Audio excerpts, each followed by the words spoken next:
வணக்கம். ஸ்ரீ சிவசூர்யா ஜோதிட வித்யாலயம் வழங்கும் காலச்சக்கரம். நான் சிவசூர்யா செந்தில்குமார், கோவில் நகரம், கும்பகோணத்திலிருந்து.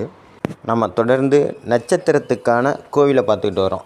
அதாவது உங்கள் ஜென்ம நட்சத்திரத்துக்கான பரிகார கோவிலை பார்த்துக்கிட்டு வரோம். அந்த வகையில் நம்ம இந்த பதிவில் நம்ம பார்க்க போகிறது புனர்பூச நட்சத்திரத்துக்கான பரிகார கோவில். புனர்பூச நட்சத்திரம் குரு பகவானுடைய நட்சத்திரம். இந்த புனர்பூச நட்சத்திரத்தில் பிறந்தவங்க சத்தியம், நீதி, நேர்மைக்கு கட்டுப்பட்டவங்க, மிகவும் பொறுமைசாலி. அதே போல் மற்றவங்க பொருளுக்கு ஆசைப்படாதவங்க, தன்னோட பொருளுக்கு மற்றவங்க ஆசைப்பட்டால் அதை முறியடிக்கக்கூடிய சக்தி படைத்தவர்கள். இந்த புனர்பூச நட்சத்திரத்தில் ஒரு ஜாதகர் பிறக்கிறாரு அல்லது ஜாதகி பிறக்கிறாங்க அப்படின்னா கண்டிப்பாக அவங்க புண்ணியம் பண்ணியிருந்தால் மட்டுமே புனர்பூச நட்சத்திரத்தில் பிறக்க முடியும். அதிலேயும் இந்த புனர்பூசம் 2ஆம் பாதம் 4ஆம் பாதத்தில் பிறக்கிறது ரொம்ப ரொம்ப புண்ணியம் பண்ணியிருக்கணும். என்ன காரணம்னு பார்த்திங்கன்னா, இதன் அதிபதி குரு பகவான், அதாவது இந்த புனர்பூச நட்சத்திரத்தின் அதிபதியான குரு பகவான் புனர்பூசம் 4ஆம் பாதத்தில் அமர்ந்தார்னு வச்சுக்கோங்க, கடகத்தில் உச்சம் பெறுவார். சொன்னது நட்சத்திரத்தில் அமரும்போது கடகராசியில் உச்சம் பெறுவார். அவர் உச்சம் பெறக்கூடிய நட்சத்திரம்னு பார்த்திங்கன்னா பூச நட்சத்திரம். இருந்தாலும் இந்த புனர்பூசம் அவரோட சொந்த நட்சத்திரம் 4ஆம் பாதத்தில் அமரும்போது உச்சத்தை நோக்கி பயணிக்க ஆரம்பிச்சிருவார். அப்போது இந்த 4ஆம் பாதத்தில் அமரும்போது குரு பகவான் 4ல் அமரும்போது பார்த்திங்கன்னா நவாம்சத்துலேயும் உச்சத்தில் இருப்பார், புஷ்கர நவாம்சத்துலேயும் உச்சத்தில் இருப்பார். அதாவது நவாம்சத்துலேயும் கடகராசியில் இருப்பார், புஷ்கர நவாம்சத்துலேயும் கடகராசியில் தான் இருப்பார், ராசிலேயும் கடகராசியில் தான் இருப்பார். அப்போது அங்கே வர்க்கோத்தபம் பெற்று பயங்கர வலுவோடு இருப்பார். அதே போல் புனர்பூசம் 2ல் பிறந்திருந்தால் அவங்க ரிஷபராசியில் இருப்பார்.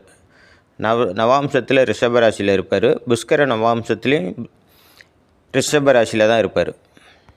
நல்ல நினைவாற்றல் உள்ள ஜாதகராக இருப்பாங்க, நல்ல படிப்பாற்றல் உள்ளவங்களாக இருப்பாங்க.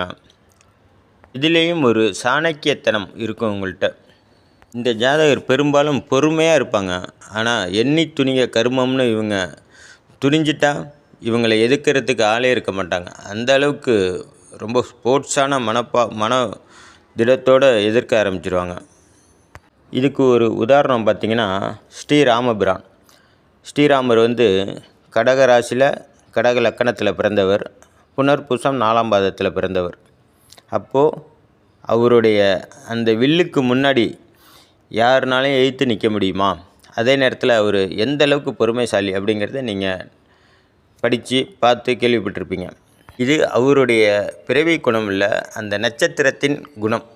அந்த நட்சத்திரம் 4ஆம் பாதத்தில் பிறந்தால் இந்த மாதிரி தான் அவங்களுடைய சுபாவம் இருக்கும். சரி, இந்த புனர்பூச நட்சத்திரத்தில் பிறந்துட்டீங்க. அதில் 1, 2, 3ஆம் பாதம் மிதுன ராசிலையும் 4ஆம் பாதம் கடகராசி மண்டலத்திலையும் இருக்குது. எது எப்படி இருந்தாலும் நீங்கள் இந்த நட்சத்திரத்தில் பிறந்ததுனால அதனால் பல நன்மைகள் உங்களுக்கு இருந்தாலும் சில தீமைகள் அந்த நட்சத்திரத்தில் பிறந்ததால் ஏற்படும். அந்த மாதிரி இந்த நட்சத்திரத்தில் பிறந்திருந்தால் கண்டிப்பாக அந்த பிரச்சனையிலேருந்து நீங்கள் தப்பிக்கணும் அப்படின்னு நினச்சிங்கன்னா அதிராம்பட்டினம் அப்படிங்கிற ஊரில் வாணியம்பாடி அப்படிங்கிற ஊரில் அபய வரதீஸ்வரர் இருக்கார். மன்னிக்கணும், வாணியம்பாடி அதிதீஸ்வரர் கோவில். இந்த கோவிலுக்கு உங்களுக்கு எப்பெல்லாம் போகணும்னு தோணுதோ அப்போல்லாம் ஒரு முறை போயிட்டு வந்தீங்கன்னா கண்டிப்பாக உங்களுடைய வாழ்க்கையில் மாற்றங்கள் ஏற்படும்.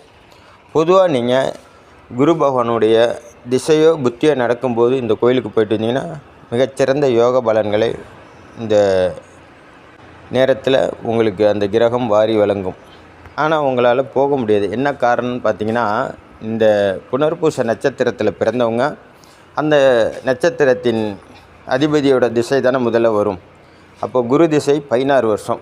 நீங்கள் புனர்பூசம் 1ல் இருந்தால் கரெக்டாக அது 16 வருஷத்தை குரு திசையை உங்களுக்கு சந்திக்கலாம். 2ஆம் பாதம்னா 12 வருஷம், 3ஆம் பாதம்னா 8 வருஷம், 4ஆம் பாதம்னா 4 வருஷம், இப்படி குறைஞ்சிக்கிட்டே போகும். இப்போ நீங்கள் புனர்பூச நட்சத்திரத்தில் பிறந்துட்டீங்க அப்படின்னா நீங்கள் குழந்தை பருவமாக இருப்பீங்க. உங்களுக்கு இந்த கோயிலுக்கு போக முடியாது. ஆகையினால் இந்த பதிவை பார்த்துட்டு இருக்கக்கூடிய பெற்றோர்கள் உங்கள் குழந்தைங்க புனர்பூசம் 1லேருந்து 4 பாதத்துக்குள்ளே பிறந்திருந்தால் புனர்பூச நட்சத்திரமும் வியாழக்கிழமையும் வரும் நாளில் நீங்கள் இந்த கோயிலுக்கு போயிட்டு வாங்க. கண்டிப்பாக உங்களுக்கு இந்த குரு திசையானது குழந்தை வடிவில் உங்களுக்கு நல்ல விஷயங்களையும் நல்ல வசதிகளையும் செய்து கொடுக்கும். இந்த திசையும் புத்தியும், குரு பகவானுடைய திசையும் புத்தியும். கோயிலுக்கான ஃபுல் டீட்டெயிலும் நீங்கள் ஸ்க்ரீனில் பார்த்துக்கலாம். எந்த ஒரு நட்சத்திரத்தில் பிறந்தாலும் அந்த நட்சத்திரத்தால் எந்த அளவுக்கு நன்மை இருக்கோ அதே அளவுக்கு சற்றும் குறையாத தீமைகள் இருக்கும். அந்த தீமையிலேருந்து நம்ம தப்பிச்சுக்கணும் அப்படிங்கிறதுக்காக தான் இந்த நட்சத்திர கோவிலுக்கு போகிறது. இந்த நட்சத்திரத்துக்குன்னு ஒரு கோவில் இருக்குல்ல, அந்த கோவிலுக்கு போய் நம்ம முறைப்படி பகவானை தரிசனம் பண்ணிட்டு வரும்போது அந்த தோஷத்துலேருந்து நம்ம விடுதலை ஆகிடலாம். அந்த மாதிரி நீங்கள் போக வேண்டிய கோவில் இந்த வாணியம்பாடி சிவபெருமான் கோவில். முடிஞ்ச வரைக்கும் வாய்ப்பு கிடைக்கும் போதெல்லாம் நீங்கள் போயிட்டு வந்தால் ரொம்ப சிறந்த பலனை நீங்கள் அனுபவிக்கலாம். இல்லைன்னா உங்களுக்கு வாய்ப்பை ஏற்படுத்தி கொண்டு போங்க. எப்படியாச்சும் அந்த கோயிலுக்கு போயே ஆகணும் அப்படிங்கிற மாதிரி ஒரு வாய்ப்பை ஏற்படுத்திக்கிட்டு போயிட்டு வாங்க. கண்டிப்பாக உங்களுக்கு பல நன்மைகளை நடக்கிறத நீங்கள் கண்கூட பார்க்கலாம். இது வரைக்கும் நீங்கள் நம்ம சேனலை சப்ஸ்கிரைப் பண்ணலைன்னா சப்ஸ்கிரைப் பண்ணி பாருங்கள். பக்கத்தில் இருக்கிற பெல் பட்டனை தட்டி விட்டுக்கோங்க. இந்த பதிவு உங்களுக்கு பிடிச்சிருந்தால் மற்றவங்களுக்கு ஷேர் பண்ணுங்கள். நன்றி, வணக்கம். நல்லதே நடக்கும். வாழ்க வளமுடன்.